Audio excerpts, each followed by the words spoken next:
Tulisema hii timu ndio itaunda serikali.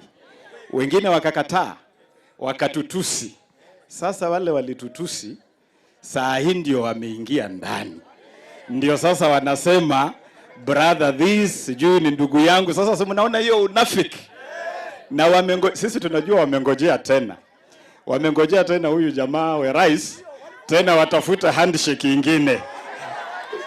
Lakini sisi tumewaonea 7D. Tumewaonea mbali sana. Hii safari ya uongozi, tusafiri na watu ambao wataenda na sisi hadi mwisho. Kulikuwa na watu hapa, wanakuja hapa, wakawaambia mnaenda Canaan. Si mlikuwa mnaambiwa mnaenda Canaan? Mwisho wao ndio wameingia Canaan, ninyi mmepaki jangwani. Mnataka kwenda safari kama hiyo? Sasa mnaambiwa sijui tuazimie, kesho mtashtuka imekuwa kuzimia. So watu ya Dungosi, huyu jamaa amefanya mambo.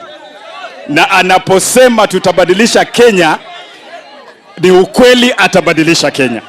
Na hapa Busia, sisi watu wa Busia tumeamua hatutaenda tena safari ambayo haina sababu.